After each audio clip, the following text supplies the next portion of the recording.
Welcome to Mentoring Moments. Mentoring Moments is a sub-series of the E-commerce Edge podcast. It is composed of clips taken from Jason's one-to-one and group mentorship sessions. Hello, everybody, and welcome to another episode of the E-commerce Edge podcast. It is amazing to have you along for the ride with us today.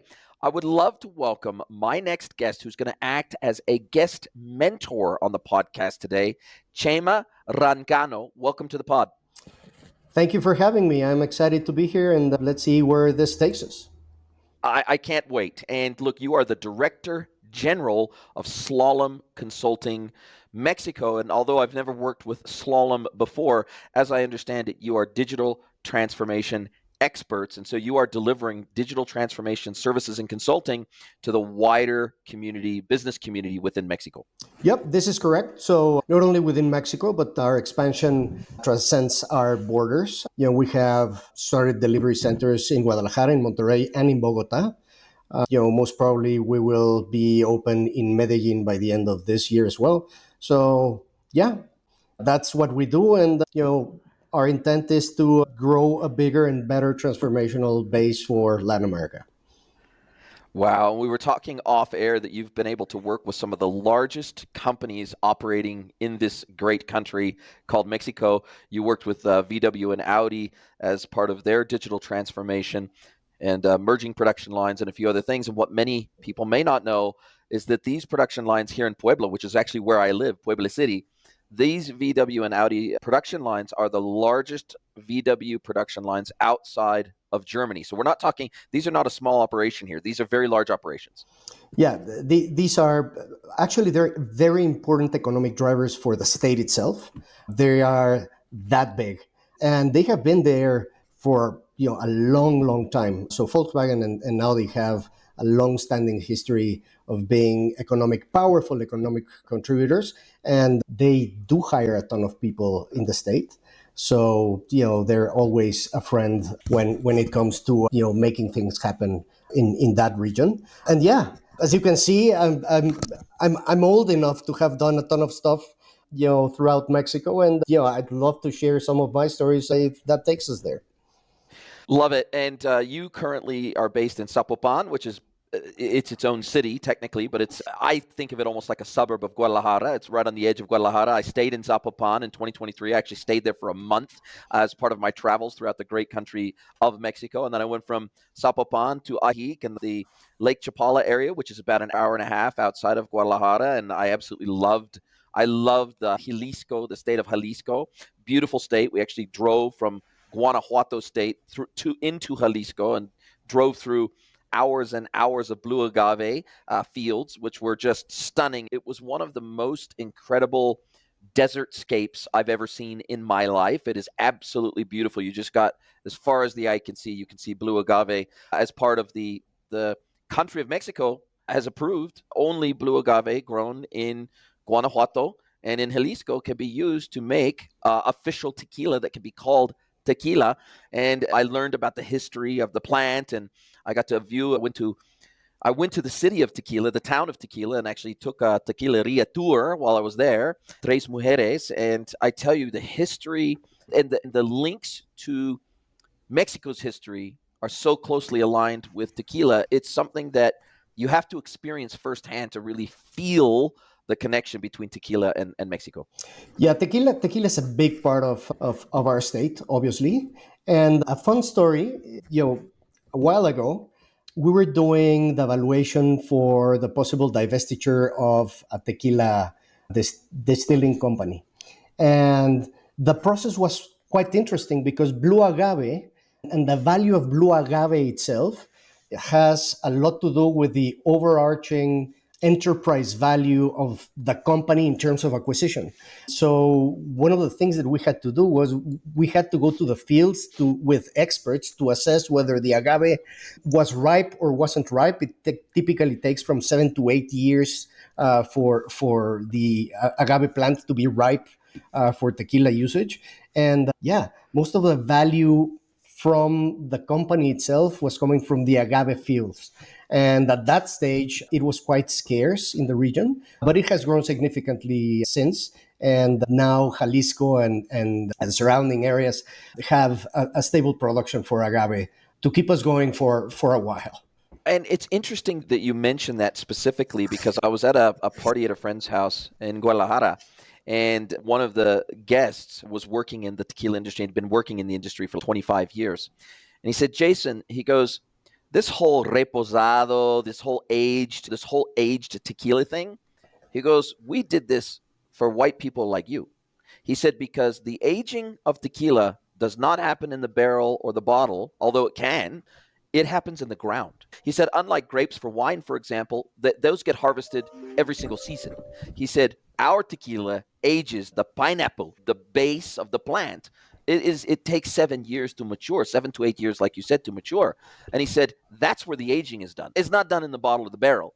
And he said, so this whole idea of aged tequila, it was more of a marketing ploy than it was anything to necessarily make the tequila better or taste different, anything like that. It's mainly because we're competing in a spirits market where oftentimes they are aged spirits or they're aged wines, and therefore, in order to have a higher value on the market or being able to stratify tequilas in the market, we brought aged tequilas, and then they brought cristal tequilas to market, which historically all tequila was white tequila. He said there's nothing special about white tequila or cristal tequila, but it's a great marketing tactic for the region and the product itself. And so I tell you, the Mexican marketers have really figured out how to market tequila internationally on the back of this and partner with megastars like The Rock to do it.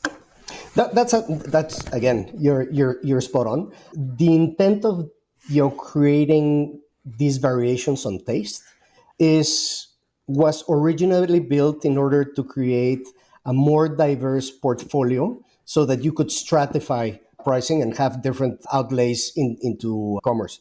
So yeah, originally tequila is distilled. It's called tequila because it comes from the town of Tequila, and it has denominación de origen, which is, they can name it tequila just because it's distilled there.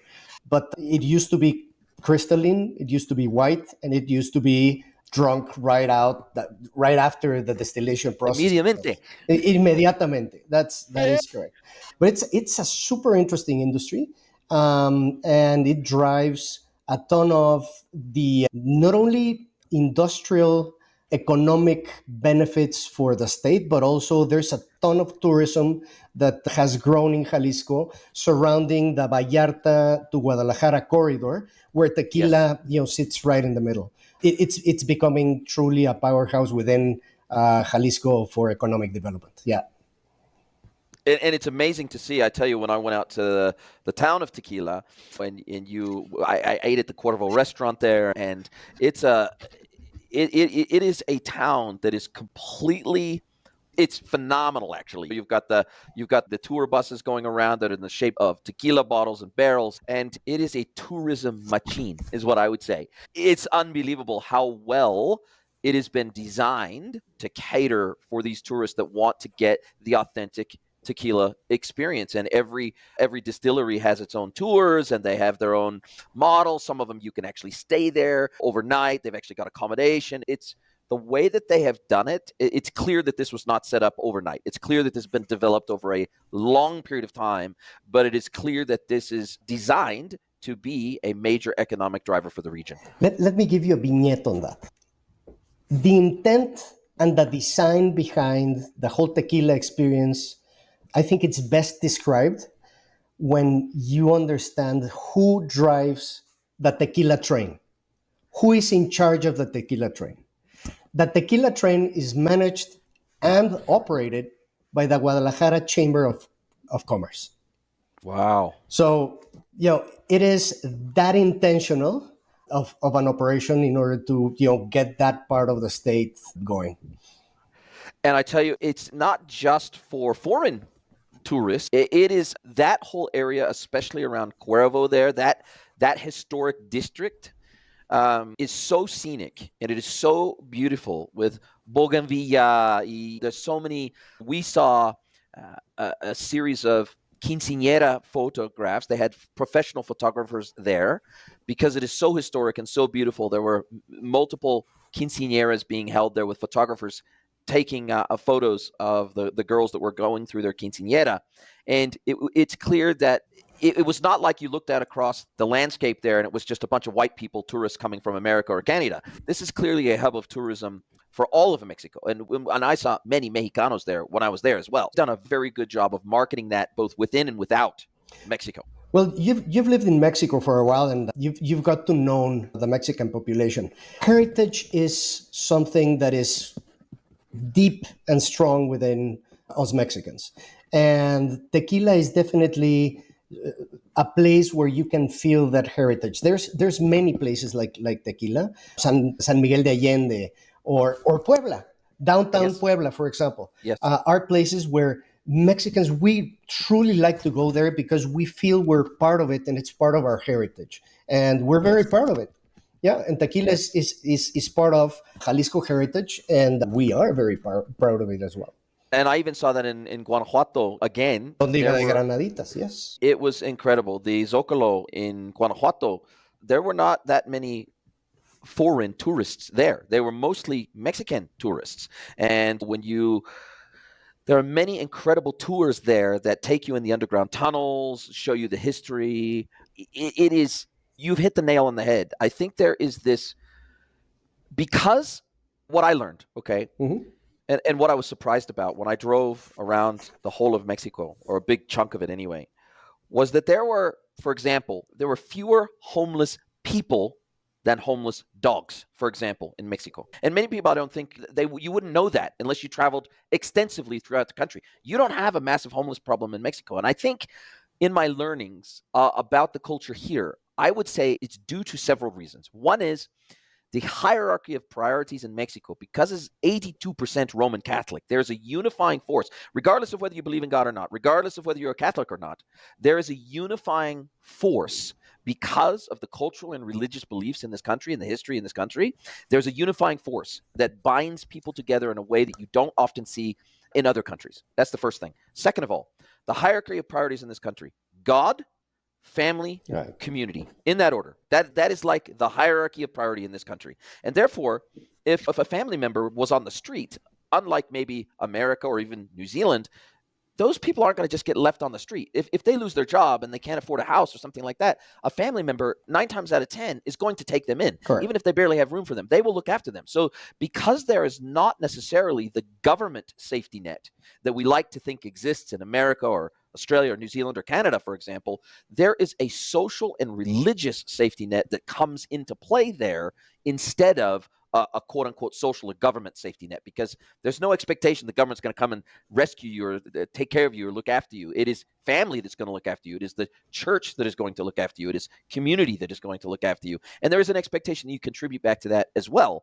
And I think that, to me, that has also kept wokeness out of Mexico in a large respect. Men know that they're men and women know that they're women in this country. There is no debate on that. And gender is built into the language. It is at the heart of the language. And so there is this traditional value system that I encountered everywhere I went in this country that is actually, I really like that. I really respect it and I really appreciate it because I see its practical application in my own community. And I really like that.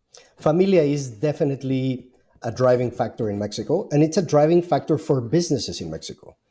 Businesses are expected to act as part of your family, and you get the loyalty in return. So it's not only a one-way street. So companies that don't get that right typically have incredible churn within their organizations, incredible rotation, and people, just lack the loyalty that you would expect for someone who wants to grow within your organization. So getting the right level of family-like environment within companies in Mexico is a fundamental first step to be successful. Wow. That completely makes sense. Now let's think about digital e-commerce adoption rates in this country. What's interesting is there still seems to be a gap between corporate adoption of digital transformation, corporate adoption of e-commerce, and societal adoption of digital technologies. Because I tell you, every single Zocalo that I went to, a town center in this entire country that I went to, and I probably went to 70 of them in 2023, from very young to abuelitos and abuelitas, they all had cell phones in their hand. They all had smartphones in their hand. So clearly, adoption of digital technologies into our daily life here in Mexico is completely common. It's even here in the complex where I live, as it's being built on the breaks, every single person, they're on their cell phone. So clearly, smartphones, digital adoption, social media, all that stuff has been widely adopted in Mexico. But when I look at the statistics of e-commerce as a percentage of total retail, because I came from New Zealand before I moved to Mexico, it is Mexico today is roughly where New Zealand was pre-pandemic. So pre-pandemic e-commerce as a percentage of total retail, that, as I understand it, that's roughly where Mexico is today, post-pandemic. So despite the fact that technology is the part of an everyday Mexicano's life, it's still a very slow burn when it comes to modernization, digital transformation, and e-commerce adoption and trust. And I think that is mirrored by the fact that the top 3 e-commerce businesses in this country, retail e-commerce businesses, Amazon, Mercado Libre, and Coppel. That tells me that these are essentially 3 marketplaces, right? So the fact that individual businesses, even big individual businesses here, e-commerce is still a very tiny percentage of their overall business. That tells me we still have a long way to go in this country. Absolutely. And there are many angles to what you just described. Let me share some initial thoughts, and then we'll bring it together to how all those things come together into the situation we're living. Undoubtedly, there is a historical lack of investment in you know technology-based building for big businesses in Mexico. Pandemic helped a lot because businesses just had to do it. But the technology debt that Mexican organizations, large and small, have shown in the past is huge, truly unbelievable.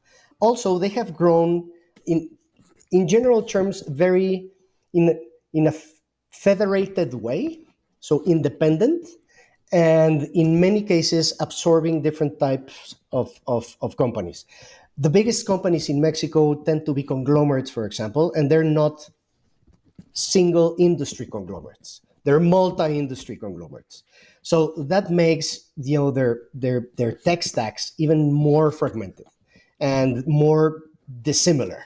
So bringing all of those things to work together is something that has taken a lot of time and will take a lot of time going forward, and actually will continue to polarize the winners versus the losers. Totally. And that is from the company perspective. But then you have a Mexican economy where you hit it spot on again, where people do are savvy in using digital devices and platforms and interacting with technology. However, we're still a cash-based economy. Totally. And there comes a point where digital transformation has to hit the reality of the physical world. And the financial services in Mexico have not found the right translation mechanisms to make people jump from physical money to digital money.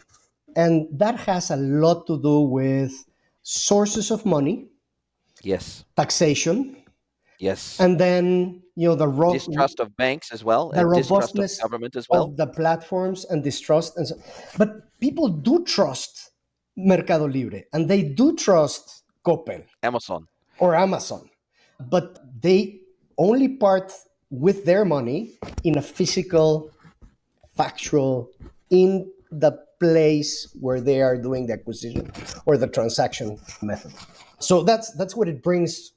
Everything comes together, and we're lacking on technology from the offering side of the equation. But then the high cash usage makes it very hard for the omni-channel, the digital omni-channel part of commerce to truly take over in terms of the percent of sales or volume based that we're experiencing. And I'm going to give you an example of a scenario, because I've been transacting now in Mexico for over 2 years. I have a local bank account. I have a Wise bank account, Wise, that helps me transfer money out of New Zealand to Wise, then into my local Mexican bank account. What's interesting here is there are such simple things that I think would easily trip up a foreign company if they tried to do business in Mexico via e-commerce. There are such simple things that would easily completely derail your plans in this country if you did not know how the local market operated. I'm going to give you one example, and I'd love to get your thoughts. So I have a BBVA account. I have a physical Visa debit card that I can use in physical locations, and I have a virtual Visa debit card. The problem is that the CVV number, the security code on my digital card, is dynamic. So I have to log into my app every single time I make a purchase online. I have to generate the dynamic CVV, and I have to type it in. Now, for Mexican companies that understand the way that digital bank cards work in this country, they make it so that every time, even if you stored your bank card, so for example, I do an online purchase through Chedraui, which is a supermarket here, right? They are great because they understand how the market works. So even though I stored my credit card with them, every single time I check out, they ask me for the dynamic CVV, and I'm allowed to type it in every time. Unfortunately, for foreign companies and even for some domestic companies here in Mexico, like for example, I tried to do the same thing on Liverpool. I have to enter in my full credit card details every single time I check out with Liverpool because they don't allow me just to update my CVV with each purchase. So when I've stored a card with them, they assume that CVV will be used with every single subsequent purchase. But no, they're dynamic CVVs for online purchases in Mexico. So how can a company like Chedraui get it so right, but a massive behemoth like Liverpool get it so wrong? It boggles my mind.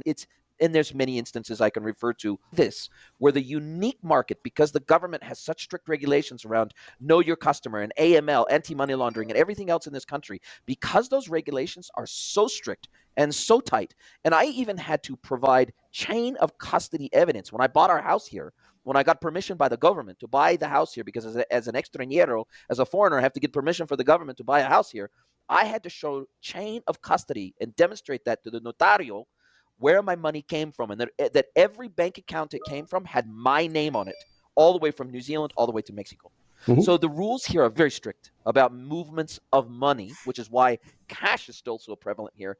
But I think if we are going to see higher rates of digital adoption in this country, we have to take into account the unique local market and payments dynamics as part of every step of the digital journey. And if we don't, you will simply not get high adoption because it doesn't work for the local market. Absolutely. Several thoughts around your thinking on on adoption for payments. The first one is, if you see historically financial services for Mexico, we have been lagging substantially in our financial services institutions' ability or willingness to develop personalized or hyper personalized products.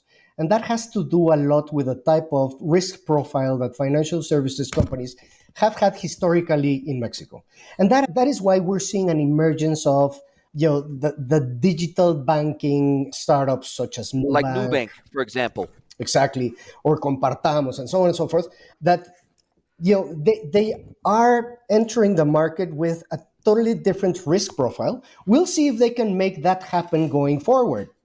But for the time being, what they're doing is they're getting incredible adoption rates, and they're starting to become targets for those financial institutions that have been trying to get into those segments for a while, but have not been able to because they themselves are hand tied into going into deeper risk profiles. So most probably these digital neobanks are going to be acquired by bigger financial institutions, and somehow the risk profiling will be embedded and mixed into the full array of the bigger financial institutions.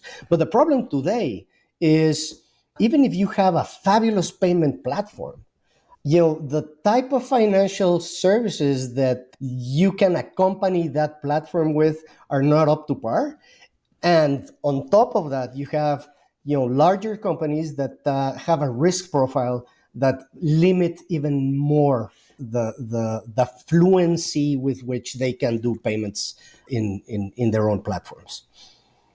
Yeah, and I think what you're referring to is effectively friction, right? We're talking Absolutely. friction at every point along the value chain. There's friction, and I think that most businesses, or at least maybe even the government, doesn't realize that in order for digital transactions to become a greater portion of the economy and to lubricate the economy with greater transaction flows, and instead of, I think Mexico is in a very interesting point in its history where I would be very sad personally if all of the little mercados and tianguis and tiendas that you see on almost every Mexican street corner, I would be sad to see those mostly family-owned small local businesses, from the tortilleria to the, to everything you can think of, to the ferreterias, to all the local businesses that I see every day.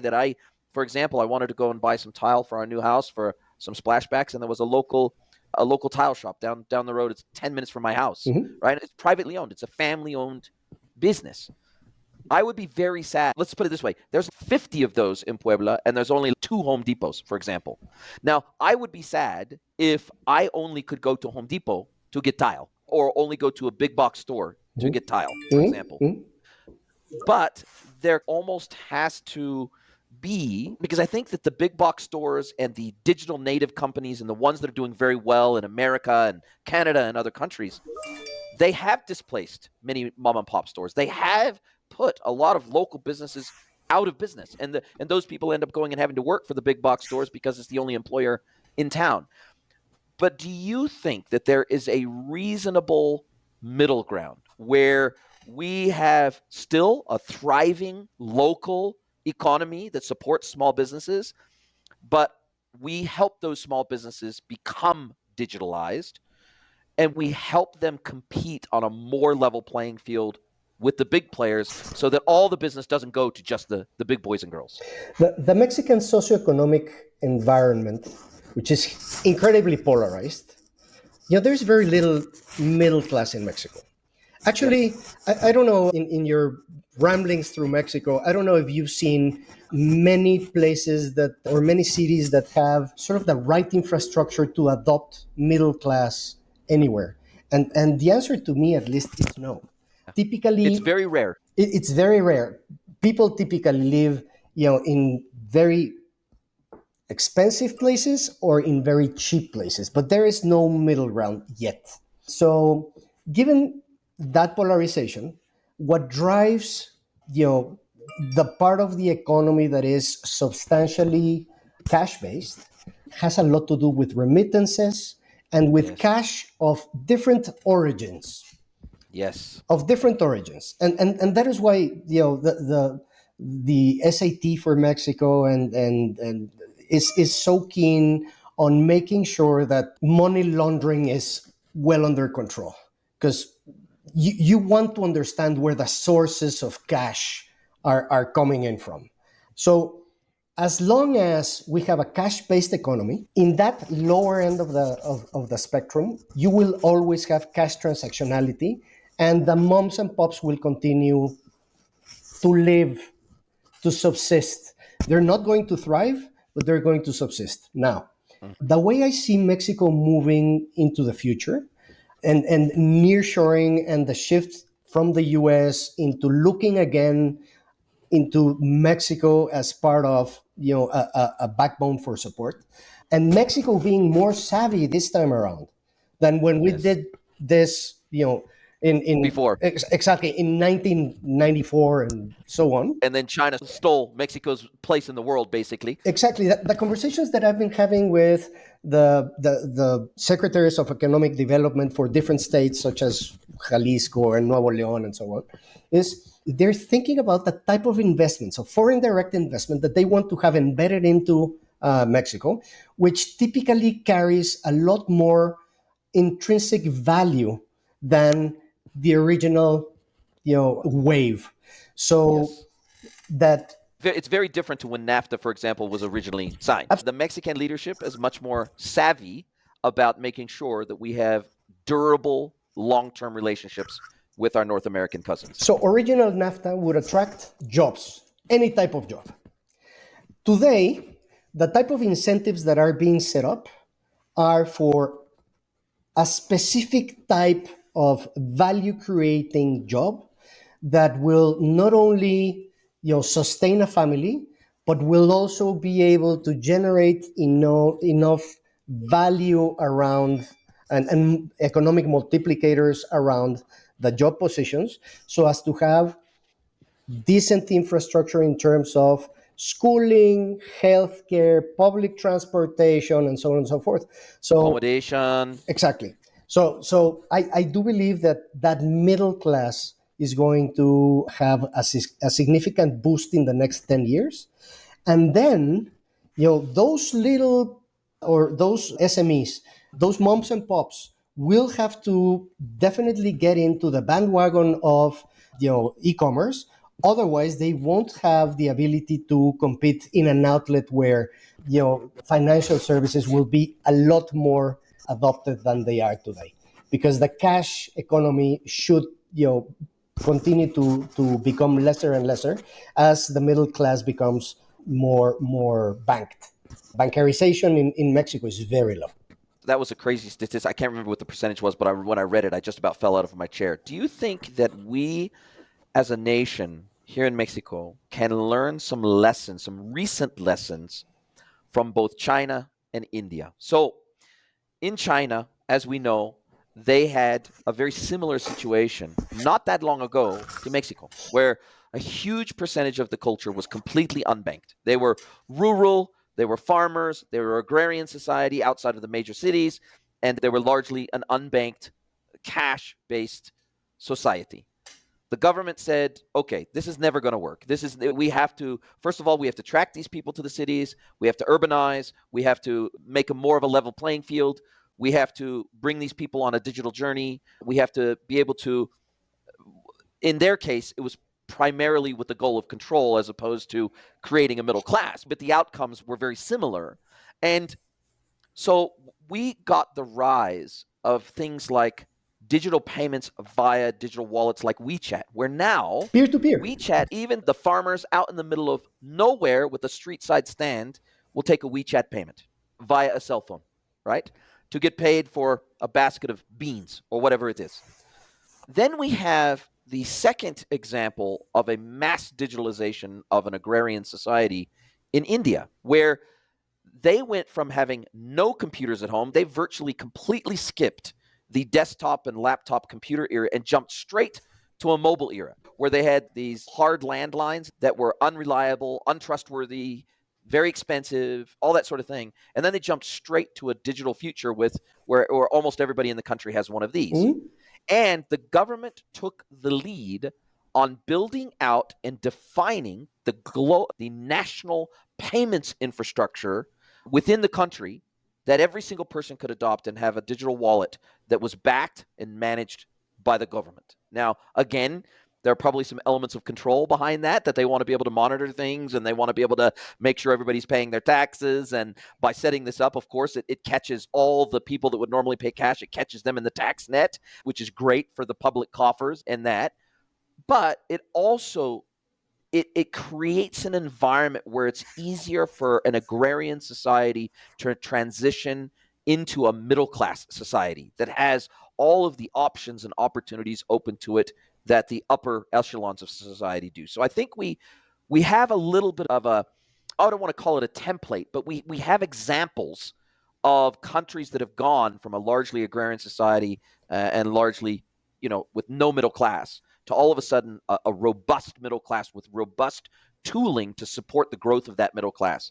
And it feels like Mexico is still a little bit at the beginning of that journey. There are nodes. Cash becomes digitalized. And for some reason in Mexico, it becomes cash again. Yes. So there are these nodes that we could take advantage of in order to retain that cash that has been digitalized to remain digitalized and to offer products of peer-to-peer payments, for example, under a cashless environment. So remittances is one of those very clear examples where someone from somewhere sent digital money that was converted into cash again for a mysterious reason, which is we haven't had the right digital financial products developed and launched in Mexico. But definitely, peer-to-peer payments are something that created great opportunities in China and India, and that in order to retain those small and medium companies going, those moms and pops, that would be a super boost to that layer of economic development in Mexico. But it has to happen in those nodes. Otherwise, there's a ton of cash that just happens to flow without you knowing. But those nodes, they're there. Oh, yes. And I think that's actually one of the beautiful things about Mexico. I don't mind. I actually like the fact, and that is, if there's two things that I like about the narcos being so powerful in this country, and it sounds like blasphemy, but I think the two things I've witnessed that make narco power good for Mexico, one is they are never going to go away from cash. So they make sure that there's always going to be cash in society. And so not everything is going to be digitalized. And I think from a concept of privacy, from a concept of being able to have autonomy, instead of relying on banks to keep enough currency in circulation and depending on the banks to have an ATM where I can always go and get money from, I think having an independent cash heavy society is a very good thing for equality. I think it's very important. So I would be sad if cash went away from the Mexican economy like it has in New Zealand and Australia, Canada, the US. Cash is largely disappearing. Most people don't ever have cash. When I moved here, I realized, geez, okay, I better have a decent amount of cash at home. I better have a decent amount of cash in my car, better have a decent amount of cash in my wallet, because otherwise, half the time I try to go do something, I won't be able to transact if I don't have cash. Correct. So that's the first thing. The second thing is, the narcos also keep a check on total government power. So for me, I see this as a begrudging power sharing agreement between the government and the narcos. Whereas in most other countries, there's a total monopoly on force that rests with the government. So within reason, the government can do whatever the hell it wants because it has a total monopoly on force. In Mexico, that is not the case. And we saw that in the most recent presidential election where like 37 candidates got killed because they were doing things that maybe they shouldn't be doing. And as an outsider looking in, they would say narcos bad. There's nothing good that the narcos do for the country. They're 100% bad and they need to all disappear. Well, there are some things that they do in terms of the way in which they run businesses. And the narcos aren't just involved in drugs. They are involved in every single vertical and category in the country. So they're not just involved in drugs. And so they bring liquidity to the market. I'm not advocating for narcos, but I'm saying you have to understand how they integrate into the fabric of not only the culture, but the economy. If you want to do business in Mexico, you better understand how it operates here. Otherwise, you will never find success here. That's what I've witnessed. When you take a snapshot of how intertwined, let's say, the two economies are, today they are very, very much intertwined. And as long as there's consumption for their products, there's going to be cash in the streets. There's very little that you can do. You can chop one head off and three more will emerge.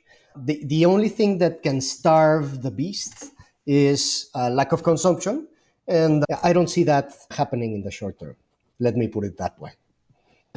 I couldn't agree with you more. So I'm trying to always find the silver lining. And also, in order to be able to, I think, be successful in business in Mexico and in LATAM, full stop. I think that because many of the LATAM cultures, they're very similar. They have a very family-orientated culture. They have when we think about the way that the banking systems operate and how remittances happen, this is very common and it is very consistent across a lot of LATAM communities. So I think the lessons we can learn from Mexico and within Mexico translate very well into the wider LATAM market.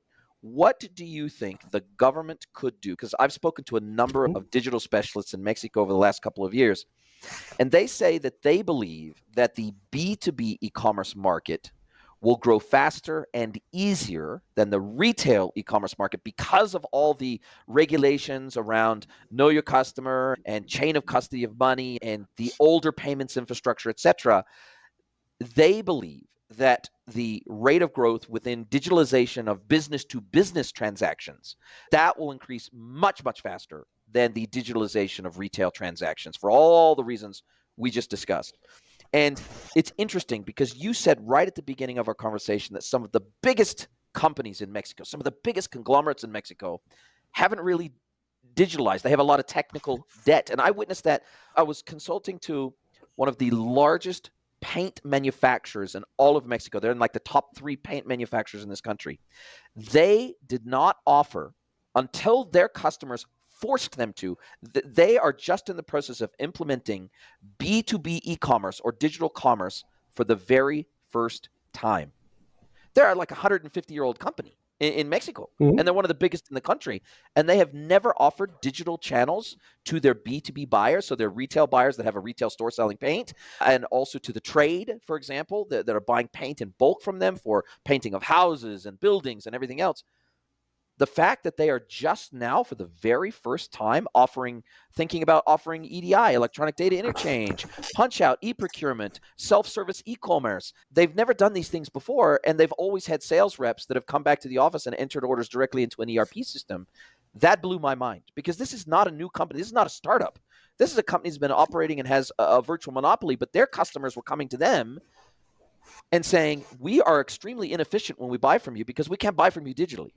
It takes too much time to procure from you. And so you better offer us digital solutions. Otherwise, we're going to go buy off of your competitors instead.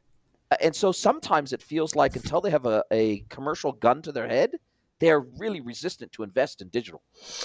When you think about value chains, I think that one of Mexico's largest weaknesses is the robustness of the availability of complete supply chains in each industry, and not being embedded into digital B2B doesn't allow you to be visible within the environment that we will grow into. So a lot of the SMEs, not the moms and pops that have direct to consumer selling, but the smaller SMEs that participate within the value chains, they need to move quickly into e-commerce so that they can become visible, because there's a ton of opportunity in making those supply chains more robust. When you see these humongous companies in Mexico, suddenly you go down their procurement processes and you realize that they have weak links in terms of their capacity to retain their supply chains going, because they rely on one very small supplier of X, Y, or Z commodity that they haven't been able to develop, find, or understand if there's another option within the country. So that is why I do believe, There might be 20. there might be There might be 20. They're 20. just not visible. They aren't there, and they are highly dependent on whether those companies work out or not. And by the way, what happens typically in Mexico is those linkages in the value chain are smaller companies that are transitioning from generation to generation, and most probably the newer generations don't understand that cash flow is king, and there aren't the financial services required in order to keep the cash flow cycle.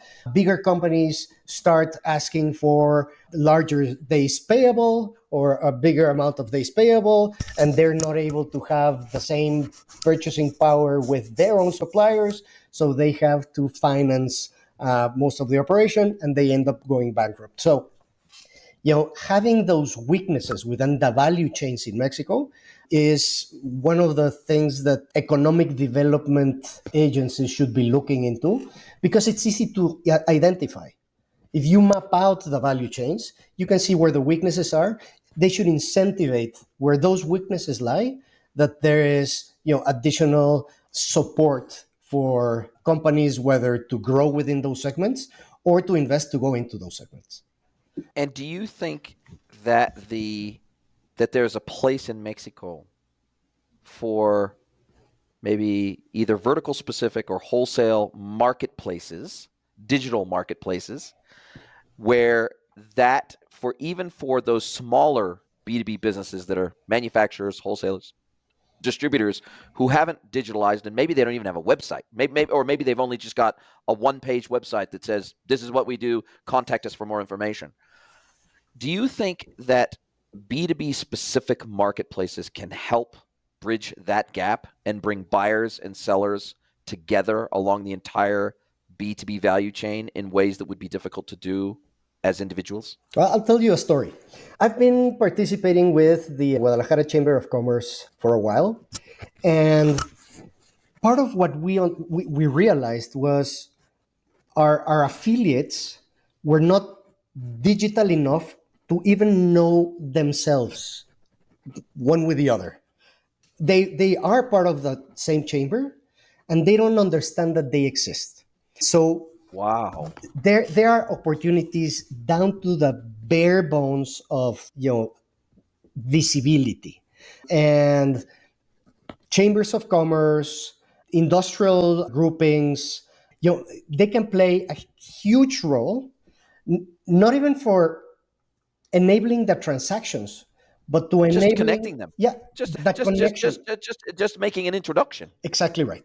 So yes, there is. FEMSA actually started FEMSA Digital, and the idea of FEMSA Digital, I think, is fabulous. It's a platform where they have their own set of data. They enrich data with people that come together to that platform, and they share data not only to create insights out of applied intelligence, but to also get to know the ecosystem that they're interacting in and that they can exchange within themselves. So chambers of commerce in Mexico, as value chains become more robust, will play a very interesting role for connection.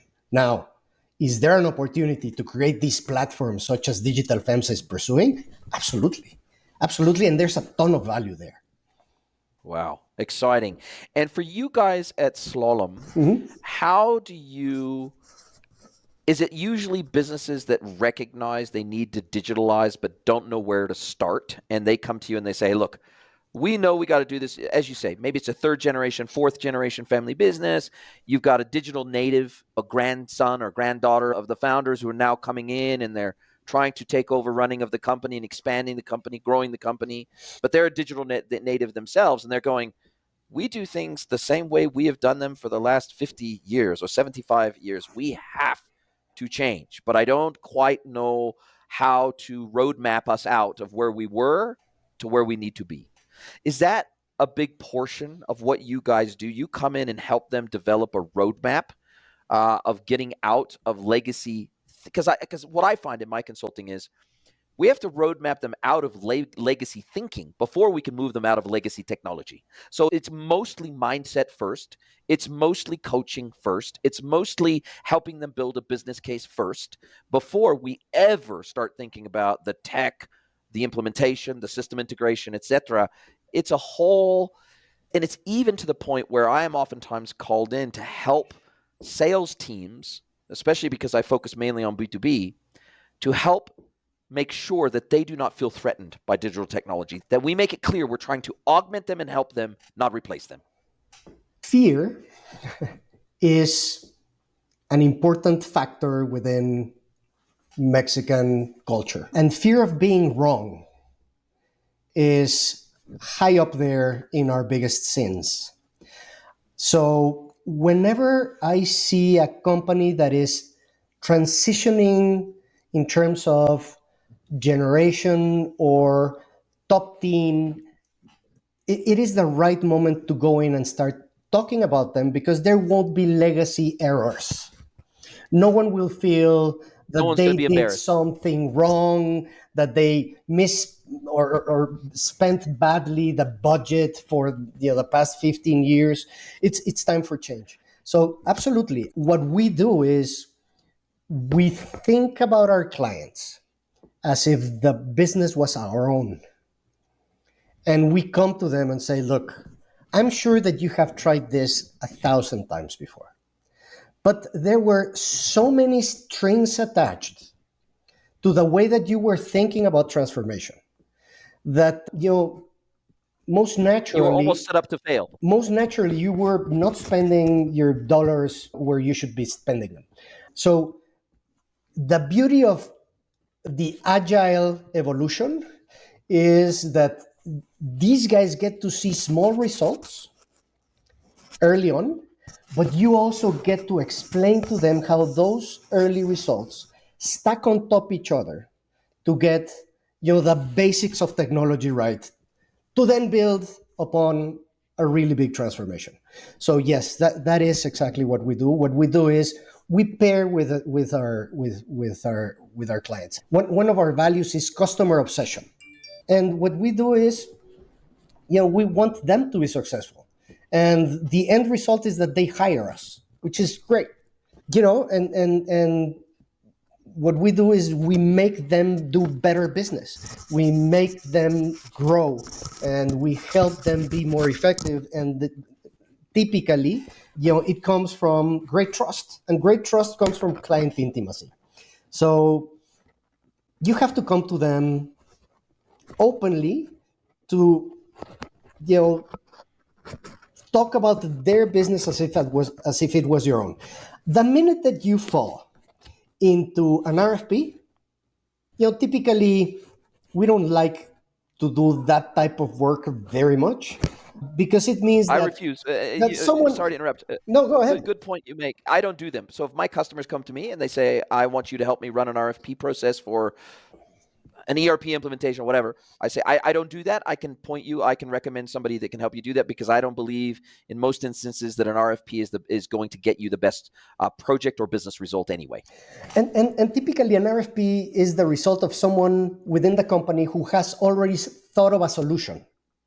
And all they want to do is validate that. Yeah. And so it's not transformational enough for the type of things that we need to be doing.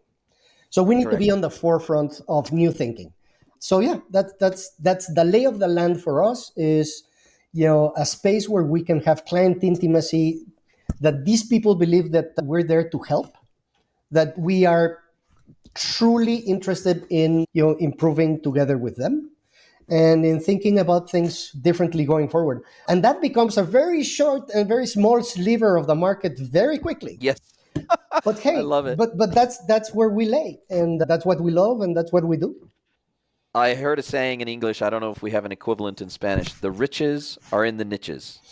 So it's no good if you try to be all things to all people, because you can't be anyway, so why try? Well, so there's another interesting sort of parallel thinking to that, which is the massivity of the business also has to play a role, because the riches are in the niches, but you can always and in any place do revenue growth management, right?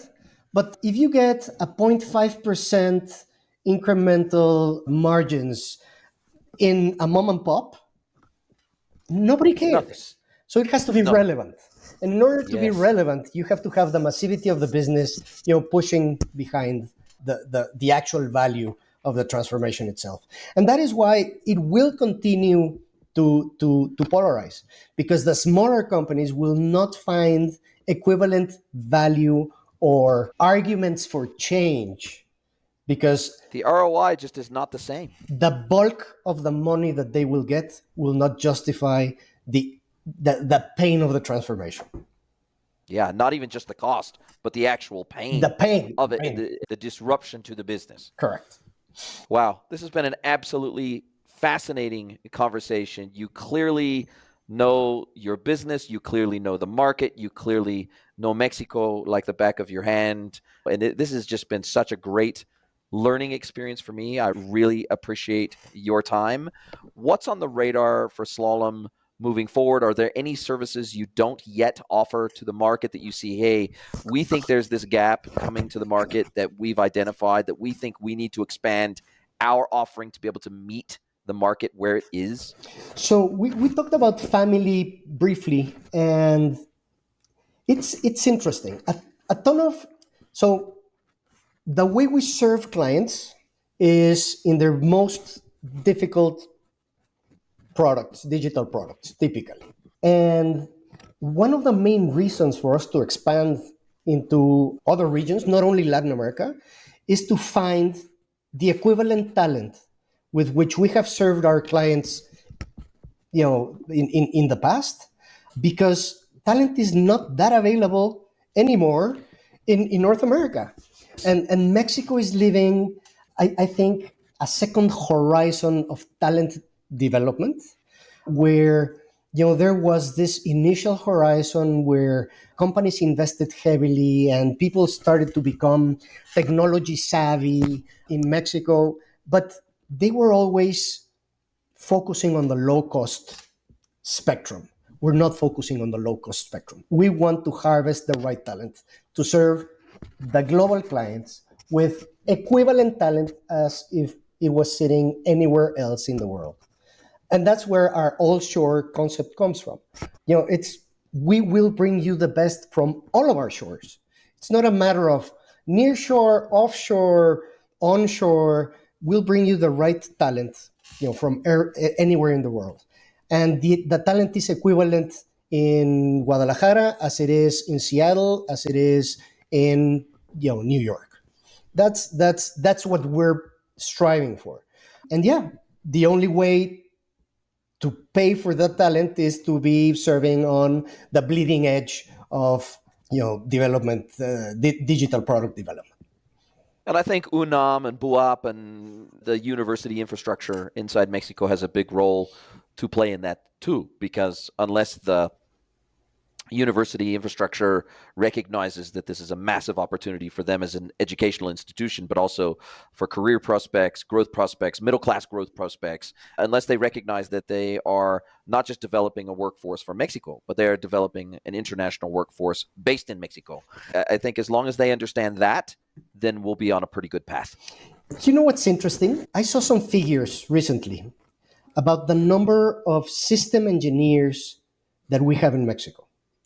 We have 860,000 system engineers in Mexico. Wow.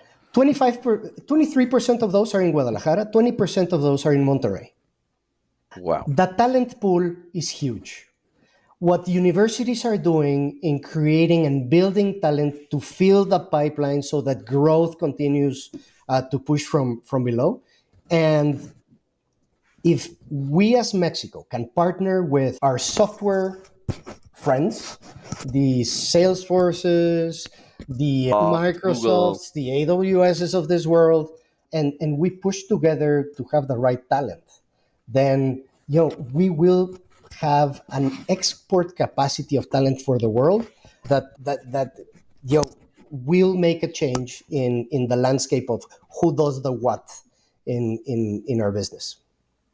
I love it. Listen, I've so appreciated your time. This has been super enjoyable and super educational for me. Now, as we come down to the end of our time together, this is where I get to flip the script. I get to hand the microphone over to you. I get to let you ask me one question, any question you like. It can be personal, it can be professional, doesn't really matter. So, Mr. Chema RANCANO from Slalom, what is your question for me today?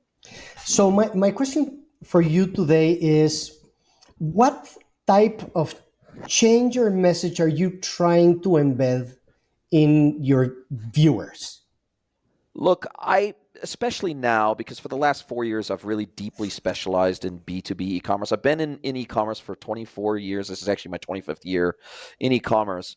The first 3 quarters of that was spent really heavily focused on the retail, B2C and D2C e-commerce side. But I have seen such a dramatic shift in the B2B opportunity, particularly since COVID. B2B historically has been anywhere from 5 to 10 years behind the B2C and D2C world in terms of digital transformation.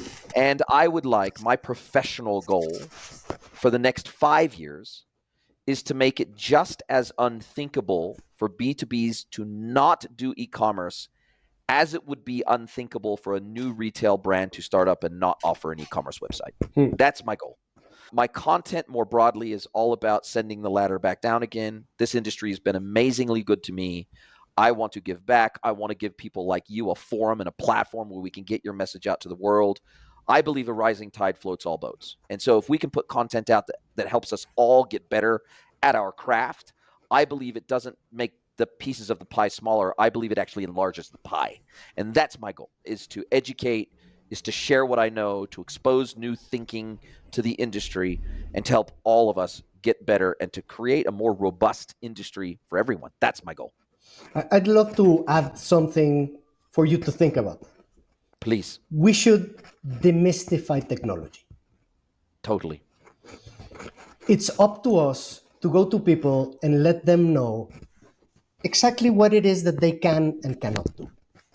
Yes. And there's a ton of lack of knowledge or misunderstanding of what technology can and cannot do.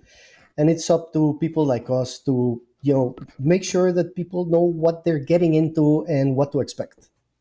As part of that journey and contributing to that, about 50 episodes ago, I started translating every single episode into Spanish using HeyGen. And it does face sync, lip sync, and voice sync. Really?